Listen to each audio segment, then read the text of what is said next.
When desperate Natasha Winters agrees to marry cold billionaire Jonathan Blackwater to save her dying father, she thinks it's just a business arrangement. But behind his icy exterior lies a man haunted by secrets that could destroy them both. As their fake marriage becomes dangerously real, will love be enough to heal their broken hearts? Hello, beautiful souls. Tonight's story will take you on a journey where hearts are tested and destinies collide. Let's dig in.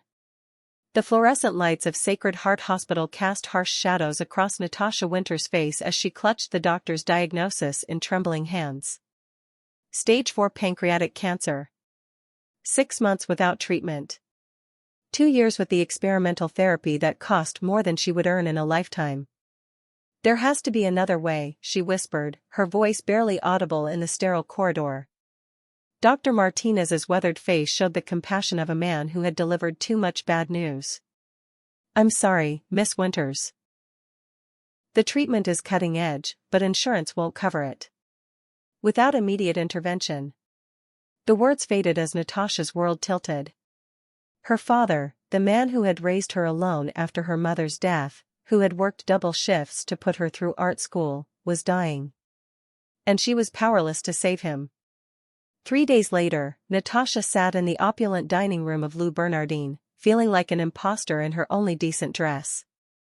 The invitation had come through her art gallery, delivered by a courier who wouldn't take no for an answer. Jonathan Blackwater, CEO of Blackwater Industries, wanted to meet the artist whose work had caught his attention. She had researched him, of course. 34 years old, worth $3 billion, and notorious for his ruthless business tactics. The tabloids called him the Ice King of Wall Street for good reason. When he walked in, the entire restaurant seemed to hold its breath. Jonathan Blackwater was devastatingly handsome in the way that powerful men often were, but his steel-gray eyes held no warmth. He moved with predatory grace, commanding the room without effort. Miss Winters. His voice was deep, cultured, and completely devoid of emotion as he took the seat across from her. Mr. Blackwater. Natasha fought to keep her voice steady. I have to admit, I'm curious why you wanted to meet me. He signaled the waiter with a subtle gesture before answering. Your art speaks of pain. Loss. The kind of desperation that makes people do extraordinary things. Heat crept up Natasha's neck. I don't understand. I know about your father's condition. The words hit her like a physical blow.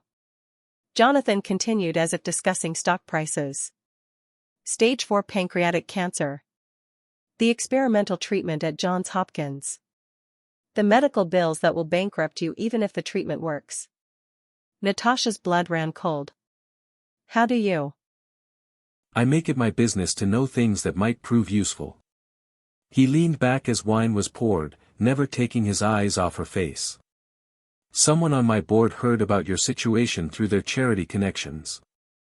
They brought it to my attention. And you decided to help out of the goodness of your heart.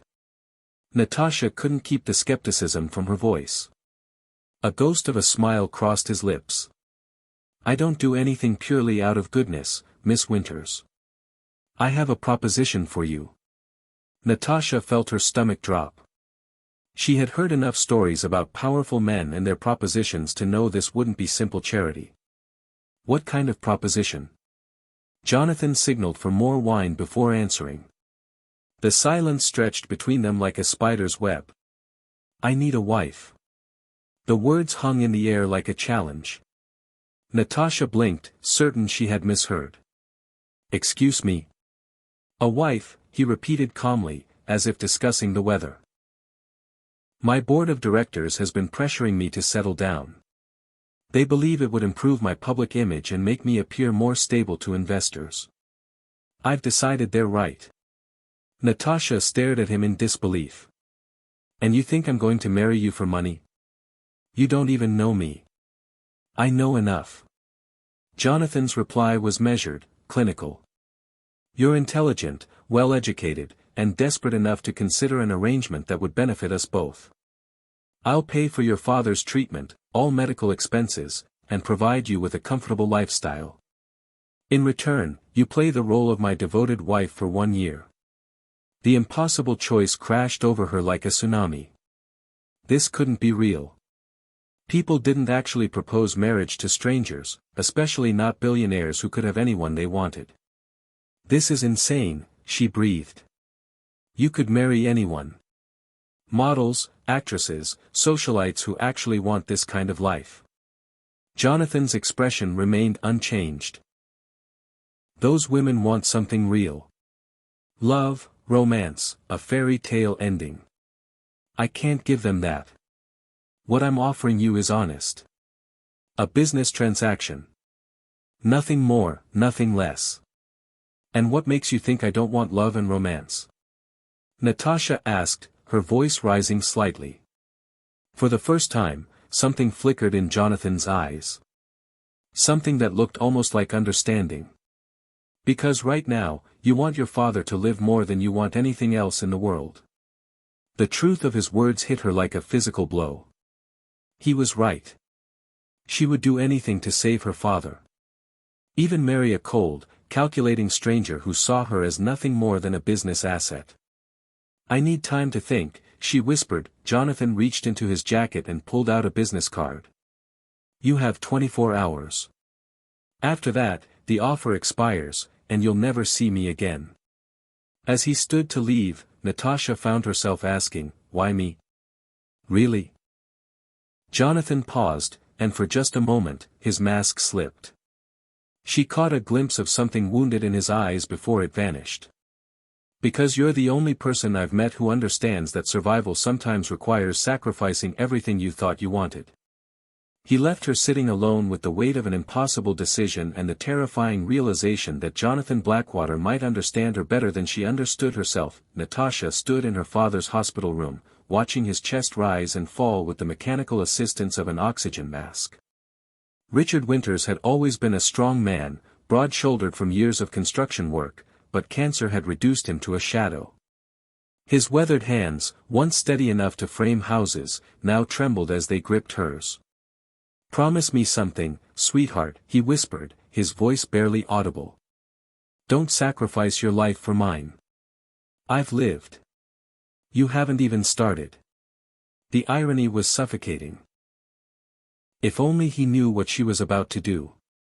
2 days later, Natasha sat in the glass-walled conference room of Morrison, Steinberg and Associates, Manhattan's most prestigious law firm. Jonathan sat across from her, flanked by 2 attorneys who looked like they could buy and sell small countries before lunch. The contract was 47 pages of legal language that made her head spin, but the basics were devastatingly simple. 1 year of marriage. Public appearances as needed. Separate bedrooms. No real intimacy required. In exchange, her father would receive the best medical care money could buy. There's a morality clause, explained Jonathan's lead attorney, a sharp-featured woman named Patricia Steinberg. No affairs, no public scandals, no behavior that could damage Mr. Blackwater's reputation.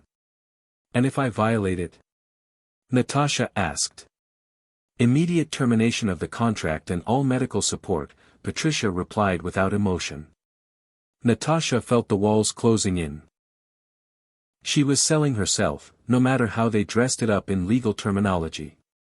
There's one more thing, Jonathan said as she reached for the pen. My assistant Grace will help you adjust to your new lifestyle.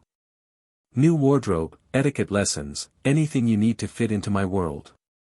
Natasha looked up at him, searching his face for any sign of emotion.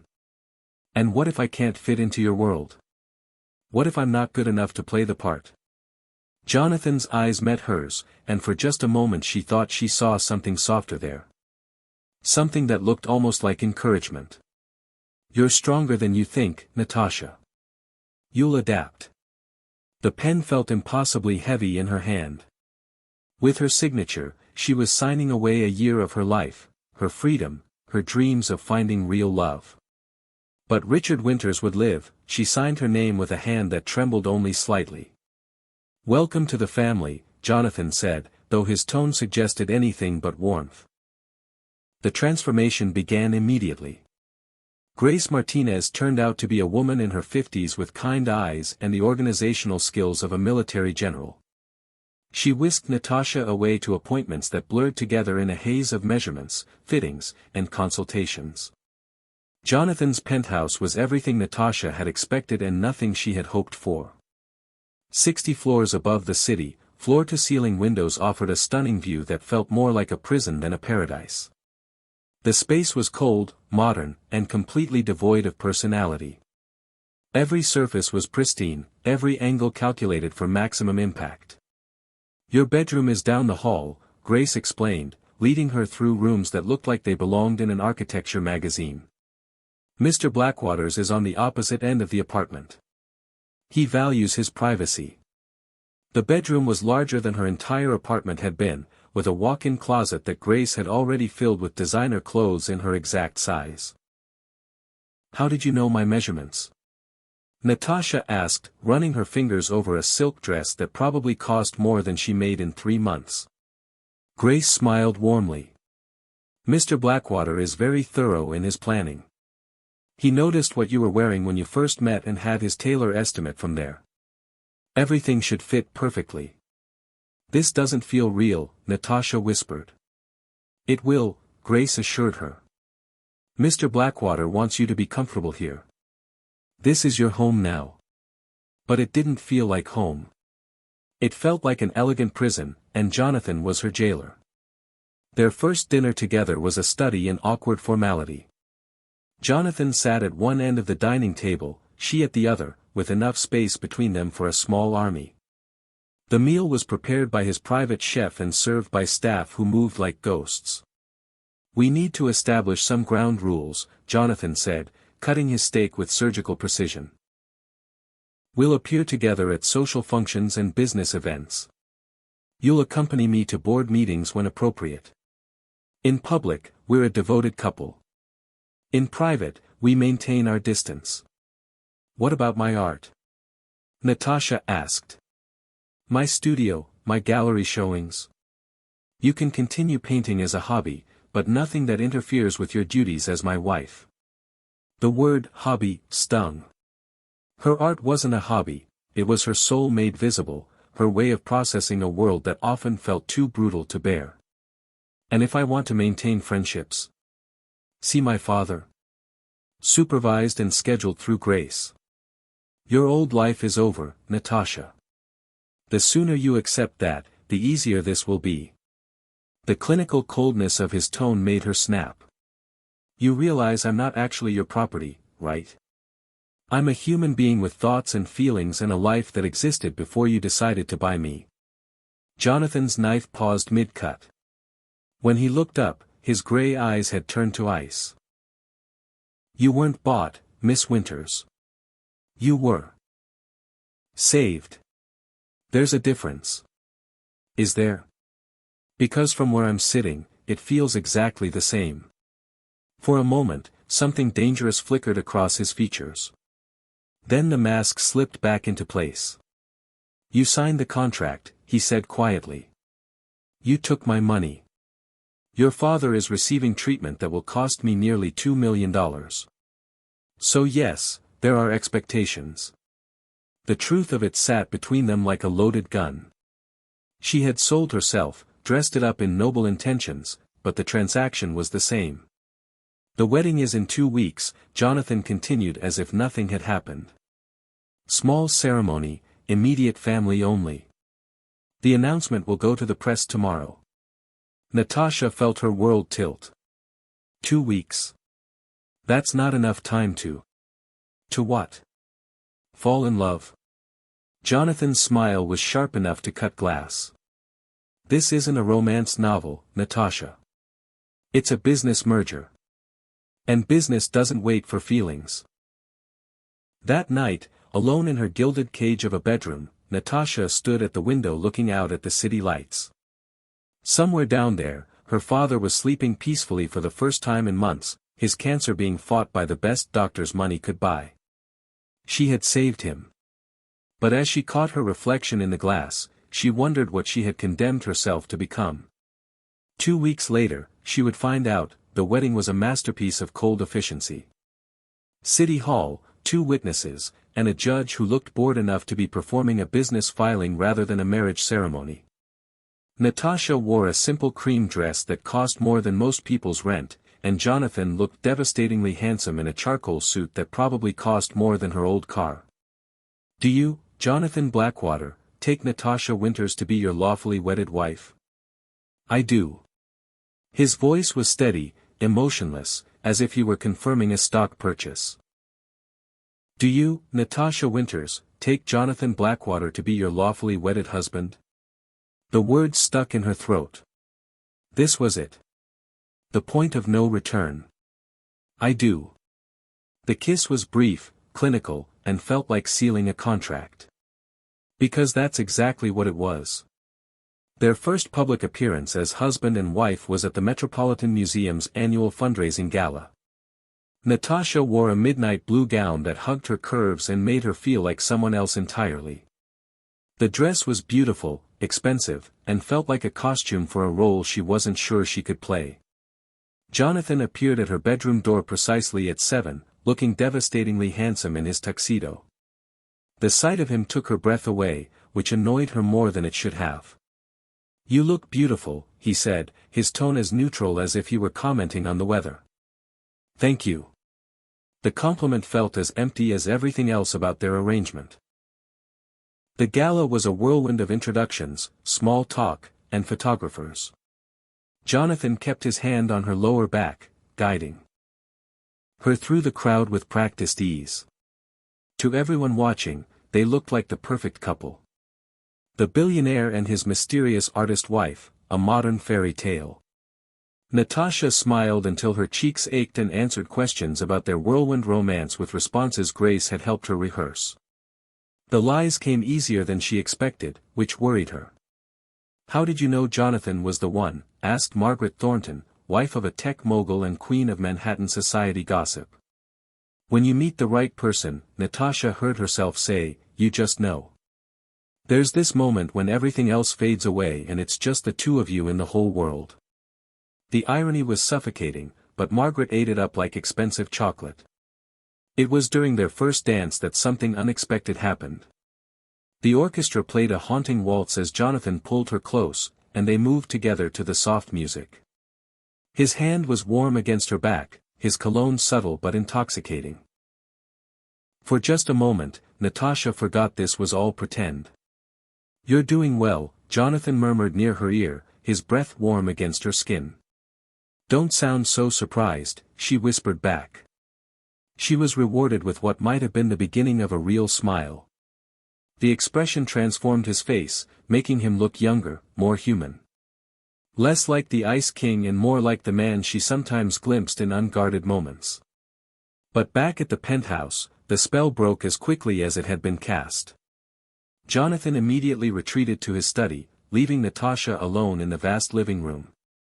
She changed out of her gown and wandered the apartment, feeling more isolated than ever.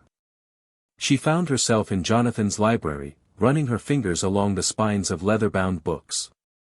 Most were business-related, but there were others.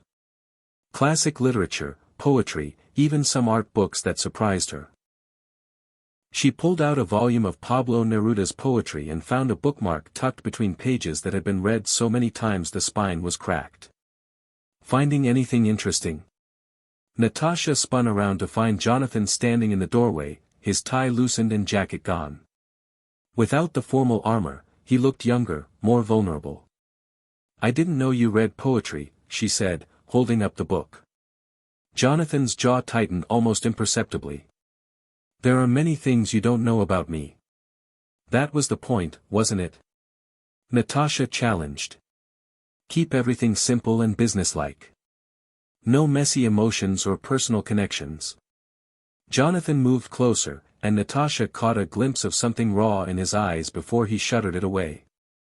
"Personal connections complicate things. They make people vulnerable. And vulnerability is weakness in your world." "Vulnerability is dangerous," he said quietly. "It gives people power over you. The power to hurt you." For the first time since meeting him, Natasha saw past the cold exterior to the man underneath. Someone had hurt Jonathan Blackwater deeply, and he had built walls so high that even he might not remember how to tear them down. "Who hurt you?" she asked softly. The question hung between them like a challenge.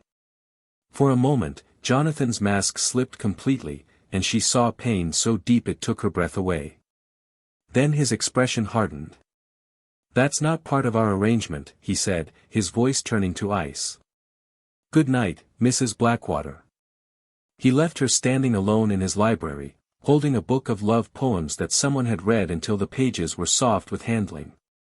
The contradiction between the man who read Neruda and the one who had just walked away was enough to drive her insane. Over the following weeks, their public performances became more natural, more convincing. They attended charity functions, business dinners, and cultural events, playing the role of devoted newlyweds with increasing skill. The press ate it up, calling them Manhattan's golden couple and speculating about when they would start a family. But it was the private moments that began to unravel Natasha's carefully maintained emotional distance. Jonathan woke before dawn every morning to exercise, but she sometimes heard him having nightmares that left him restless and withdrawn. He was obsessively organized, but there was one drawer in his desk that he kept locked. He received regular reports about her father's progress and always made sure she knew immediately when there was good news. Most surprisingly, he never tried to control her art. When she mentioned missing her studio, she found one morning that the spare room had been converted into a fully equipped workspace. Easels, canvases, and enough paint to last for months. "You didn't have to do this," she said when she discovered it. Jonathan shrugged as if it were nothing. "The contract didn't require you to give up who you are." But it was the night she found him in the kitchen at 3 a.m, staring blankly at a cup of coffee that had long since gone cold, that Natasha realized Jonathan Blackwater was far more complex than he wanted the world to know. "Couldn't sleep?" she asked softly, not wanting to startle him. He looked up, and for a moment he seemed surprised to see her there, as if he had forgotten he wasn't alone anymore. "Bad dreams," he admitted, then seemed to catch himself. "You should go back to bed." Instead, Natasha poured herself coffee and sat across from him at the granite island. They sat in silence for several minutes, two people pretending not to need the comfort of another human being. "Do you want to talk about it?" she finally asked. Jonathan's laugh was bitter. "Talking doesn't change the past." "No, but it might help you sleep through the night." He studied her face in the dim light, and Natasha found herself holding her breath. This was dangerous territory, the kind of intimacy their contract specifically avoided. "My parents died when I was 17, he said suddenly, the words sounding rusty, as if he rarely spoke them aloud. "Car accident. I was supposed to be with them, but I had stayed home to work on a school project. For years, I thought if I had been there, maybe I could have done something. Maybe they would still be alive." The pain in his voice was so raw that Natasha felt tears prick her eyes. "Jonathan, that's not your fault. You were just a kid. Logic and guilt rarely occupy the same space," he said quietly. "I learned very young that the people you love can be taken away in an instant. It's easier not to love anyone." The admission hung between them like a confession. Natasha reached across the table and covered his hand with hers. The contact was electric, dangerous, everything their contract said to avoid. "I'm sorry," she whispered. Jonathan stared at their joined hands as if he couldn't quite believe what he was seeing. "You should go back to bed," he repeated, but his voice lacked conviction. "So should you." Neither of them moved. In the dim light of the kitchen, with the city sleeping around them, they were just two broken people finding comfort in each other's presence. It was the beginning of something that would destroy everything they thought they understood about their carefully controlled arrangement. 3 months into their marriage, Natasha found herself living in a dangerous limbo between pretense and reality. Their public appearances had become second nature, their conversations longer and more personal, their accidental touches more frequent. She caught herself looking forward to seeing him, missing him when he traveled for business, caring about his moods in ways that terrified her. The painting she was working on told the story her conscious mind refused to acknowledge. Bold strokes of midnight blue and silver, swirling together in a dance that was both violent and tender. It was supposed to be abstract, meaningless, but anyone with eyes could see it was the portrait of a man learning to feel again. That's beautiful work. Natasha spun around to find Jonathan standing in the doorway of her studio, still wearing his suit from whatever meeting he had just left. He looked exhausted, the lines around his eyes deeper than usual. "Rough day?" she asked, setting down her brush. The Meridian deal fell through. 6 months of negotiations down the drain because their CEO got cold feet. He moved closer to the painting, studying it with an intensity that made her nervous. "Is this how you see me?" The question was quiet, vulnerable in a way that made her chest tight. The painting showed a figure emerging from shadows, reaching towards something just out of frame. It was hope and fear and desperate longing all twisted together. "I see someone who's afraid to want things," she said honestly. "Someone who thinks feelings are a luxury he can't afford." Jonathan was quiet for so long she thought he wouldn't respond. When he finally spoke, his voice was barely above a whisper. "What if he's right? What if wanting things only leads to losing them?" The pain in his voice broke something open in her chest. Without thinking, she stepped closer, close enough to see the gold flecks in his gray eyes. "Then he never really lives at all."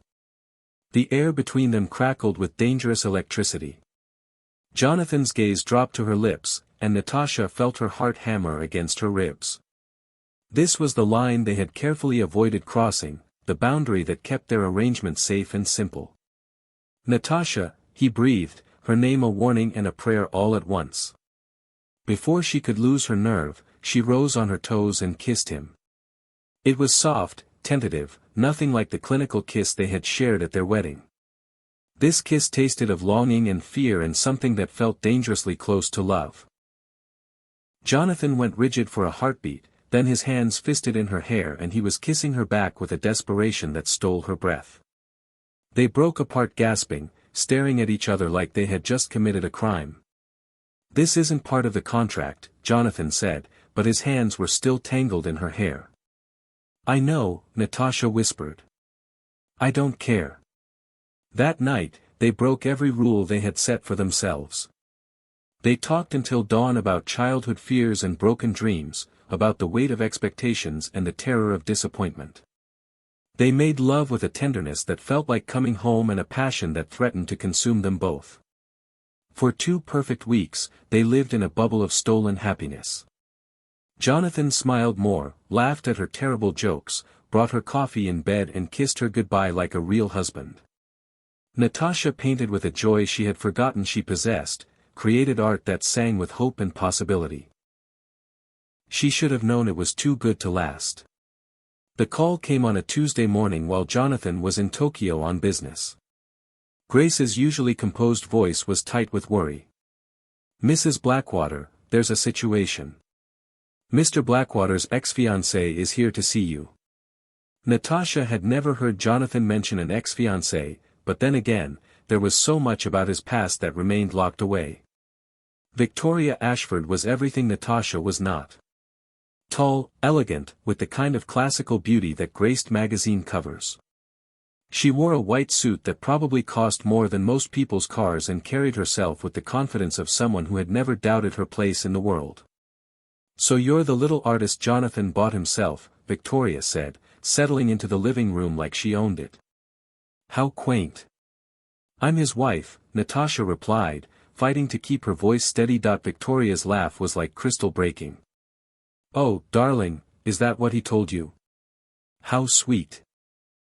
Did he also mention that our engagement only ended because I refused to sign his precious prenup? Jonathan Blackwater doesn't marry for love. He acquires assets." The words hit like physical blows, but Natasha lifted her chin. "Why are you here?"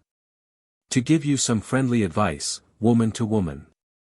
Victoria leaned forward, her smile sharp as a blade. "Jonathan's board has been pressuring him to settle down, clean up his image. A year of playing house with a suitable wife, then a quiet divorce, and everyone's happy. Except the wife, of course, but what does that matter?" "You're lying." "Am I?" Victoria pulled out her phone and scrolled through what looked like text messages. These are from last week. Jonathan telling his lawyer to start drafting divorce papers. Apparently, he's worried you're getting too attached and wants to end things early. The phone clattered to the coffee table between them, and Natasha saw her world collapse in the space of a heartbeat. The messages were there in black and white, Jonathan's name at the top, discussing the end of their marriage like it was a business transaction. He's planning to file next month, Victoria continued, her voice dripping false sympathy. Something about you becoming too emotionally invested and complicating the arrangement. Poor thing, you actually thought he cared about you.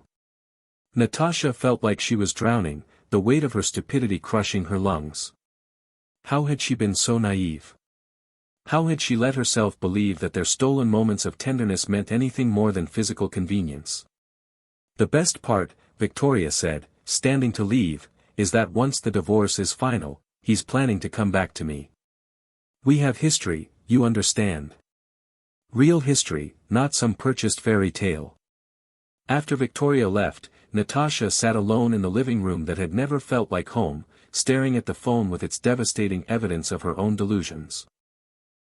She had broken the cardinal rule of their arrangement. She had fallen in love with a man who saw her as nothing more than a temporary inconvenience. When Jonathan returned from Tokyo that evening, he found her in her studio, packing her art supplies with mechanical precision. "What are you doing?" He looked genuinely confused, as if her departure was the last thing he had expected. "Ending this charade before you have the chance to." Her voice was steady, proud of her for maintaining control. "Your ex-fiancé paid me a visit. She was very informative about your plans." Something flickered across Jonathan's face. Surprise, then what might have been panic. "Natasha, whatever Victoria told you, that you've been planning our divorce since last month? That you're worried I'm getting too attached?" She turned to face him, and he flinched at whatever he saw in her eyes. "She had the text messages, Jonathan. Your own words. You don't understand the context. Those messages were." "Were what?" "Taken out of context." Natasha laughed, and the sound was sharp enough to cut. "Which part was misunderstood? The part where you called me emotionally invested or the part where you said our arrangement was becoming complicated?" Jonathan ran a hand through his hair, looking more shaken than she had ever seen him. "It's not what you think." "Then explain it to me." She waited, giving him the chance to fight for what they had built together. "Tell me those messages were lies. Tell me you weren't planning to end this marriage the moment it became inconvenient." The silence stretched between them like a chasm. Jonathan opened his mouth, closed it, and in that hesitation, Natasha saw the truth. "That's what I thought," she whispered. "Don't worry, I'll save you the trouble. I'll file for divorce myself. Your precious reputation stays intact, and you get exactly what you paid for. 1 year of playing house with no messy emotional complications." "Natasha, please. Let me explain." But she was already walking past him, her bags packed and her heart in pieces. At the door, she turned back one last time. "My father is in remission, by the way. The treatment worked. So thank you for that. But I'd rather die than owe you one more second of my life." The penthouse door closed behind her with a finality that echoed through Jonathan's carefully controlled world. He stood alone in the apartment that had never felt empty before she filled it with her laughter and her art and her dangerous capacity for love. In her studio, the paintings she had been working on remained unfinished. A figure reaching towards something just out of frame, frozen forever in a moment of desperate hope that would never be fulfilled. 6 weeks after Natasha left, Jonathan Blackwater stood in the rain outside Sacred Heart Hospital, holding a manila envelope that contained the truth he had been too proud and too afraid to speak. Inside, Richard Winters was painting watercolors by the window, his color improved and his hands steady for the first time in months. The experimental treatment had worked beyond their wildest hopes, but Jonathan knew that wasn't why he was here. "Mr. Blackwater." Richard looked up with eyes that were far too knowing for Jonathan's comfort. I wondered when you would come. How is the treatment progressing? Cut the corporate politeness, son. You didn't drive through a thunderstorm to discuss my medical charts. Richard set down his brush and studied Jonathan with the directness of a man who had nothing left to lose. My daughter thinks you're a calculating bastard who bought her like a piece of art. Are you here to prove her right or wrong? Jonathan had faced down hostile takeovers and billion-dollar negotiations without breaking a sweat, but Richard Winters' quiet question made him feel like a schoolboy caught in a lie. The truth is complicated. The truth usually is. Doesn't make it less worth telling. Jonathan sat heavily in the visitor's chair and pulled out the manila envelope. These are the real text messages between me and my lawyer. Not the ones Victoria showed your daughter. Richard examined the documents with the careful attention of a man who had read countless contracts in his construction career.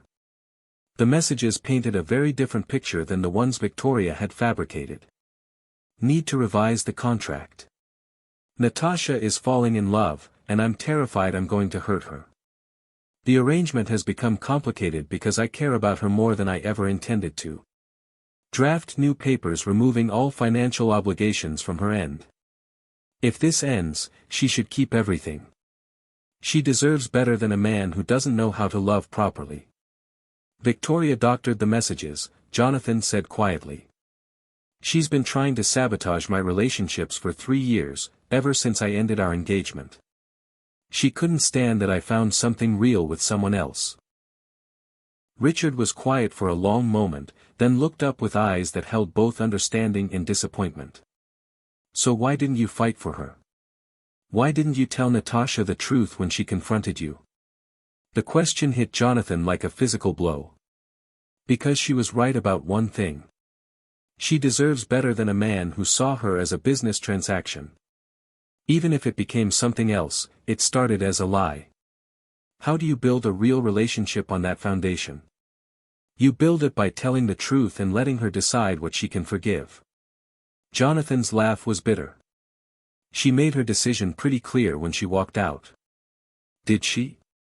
Or did she make the only decision she thought she had based on lies someone else fed her? Richard leaned forward, his voice gaining strength. My daughter has spent her whole life believing she's not worth fighting for. Her mother left when she was 6, told her she was too much trouble, too emotional, too needy.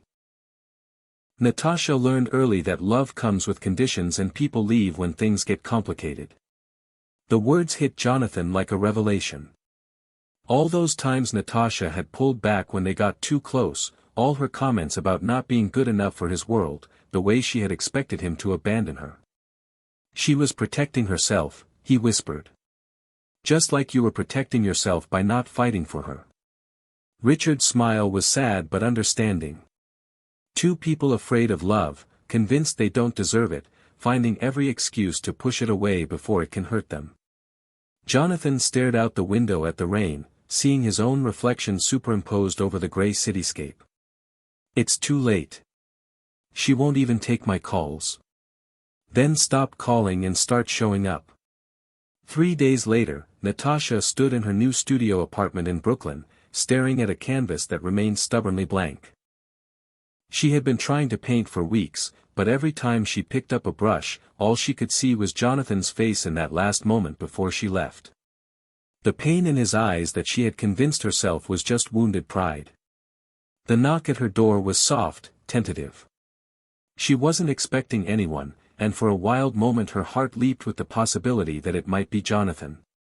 But when she opened the door, she found a delivery man with an enormous bouquet of white peonies and a small wrapped package. The note was brief, "These were your mother's favorite flowers. She painted them in watercolors the day you were born. I thought you should know that someone fought for you from the very beginning." It was signed by her father. Inside the package was a small watercolor painting she had never seen before. Her mother, young and radiant, holding a baby with fierce protectiveness in her eyes. On the back, in her mother's handwriting. "For my daughter, who will be braver than I ever was." Natasha sank to the floor, tears streaming down her face. Her father had kept this all these years, waiting for the moment she needed to see it most. Her phone buzzed. A text from Grace: "He's been sleeping in his office for weeks. Won't eat, won't talk to anyone. Whatever happened between you two, he's dying without you." Another message, this one from an unknown number: "The messages Victoria showed you were fake. I can prove it. Please give him a chance to explain. Patricia Steinberg." The law firm's number. Jonathan's attorney. Natasha's hands shook as she dialed the number. Patricia answered on the first ring. "Thank God. Can you come to my office? There's something you need to see." An hour later, Natasha sat in Patricia's conference room, staring at evidence that made her sick to her stomach. Victoria had hired a tech specialist to fake the text messages, had been stalking Jonathan for months, had orchestrated their entire confrontation with surgical precision. Why? Natasha whispered. Jonathan ended their engagement when he discovered she had been embezzling from her family's charity. He could have had her arrested, but he chose to simply cut ties. She's been trying to destroy his personal life ever since. Where is he now? Patricia checked her watch. Probably at the office. He's been living there since you left. Natasha, that man is desperately in love with you. He's just too broken to believe he deserves to be loved back. The Blackwater Industries building was mostly dark when Natasha arrived, but she could see light coming from the corner office on the 42nd floor. Security let her up without question, recognizing her as Mrs. Blackwater despite everything. She found Jonathan exactly where Patricia had said he would be, passed out on his office couch with legal documents scattered around him like fallen leaves. He looked terrible. Thinner, hollow-eyed, wearing the same shirt he had probably put on 3. She had been trying to paint for weeks, but every time she picked up a brush, all she could see was Jonathan's face in that last moment before she left. The pain in his eyes that she had convinced herself was just wounded pride. The knock at her door was soft, tentative. She wasn't expecting anyone, and for a wild moment her heart leaped with the possibility that it might be Jonathan. But when she opened the door, she found a delivery man with an enormous bouquet of white peonies and a small wrapped package. The note was brief: "These were your mother's favorite flowers. She painted them in watercolors the day you were born. I thought you should know that someone fought for you from the very beginning." It was signed by her father. Inside the package was a small watercolor painting she had never seen before. Her mother, young and radiant, holding a baby with fierce protectiveness in her eyes. On the back, in her mother's handwriting: "For my daughter, who will be braver than I ever was." Natasha sank to the floor, tears streaming down her face. Her father had kept this all these years, waiting for the moment she needed to see it most. Her phone buzzed. A text from Grace: "He's been sleeping in his office for weeks. Won't eat, won't talk to anyone. Whatever happened between you two, he's dying without you." Another message, this one from an unknown number: "The messages Victoria showed you were fake. I can prove it. Please give him a chance to explain. Patricia Steinberg." The law firm's number. Jonathan's attorney. Natasha's hands shook as she dialed the number. Patricia answered on the first ring. "Thank God. Can you come to my office? There's something you need to see." An hour later, Natasha sat in Patricia's conference room, staring at evidence that made her sick to her stomach. Victoria had hired a tech specialist to fake the text messages, had been stalking Jonathan for months, had orchestrated their entire confrontation with surgical precision. Why? Natasha whispered. Jonathan ended their engagement when he discovered she had been embezzling from her family's charity. He could have had her arrested, but he chose to simply cut ties. She's been trying to destroy his personal life ever since. Where is he now? Patricia checked her watch. Probably at the office. He's been living there since you left. Natasha, that man is desperately in love with you. He's just too broken to believe he deserves to be loved back. The Blackwater Industries building was mostly dark when Natasha arrived, but she could see light coming from the corner office on the 42nd floor. Security let her up without question, recognizing her as Mrs. Blackwater despite everything. She found Jonathan exactly where Patricia had said he would be, passed out on his office couch with legal documents scattered around him like fallen leaves. He looked terrible. Thinner, hollow-eyed, wearing the same shirt he had probably put on 3. Like if this story gave you all the feels. Subscribe for more emotional love stories. Share with someone who loves a good romance.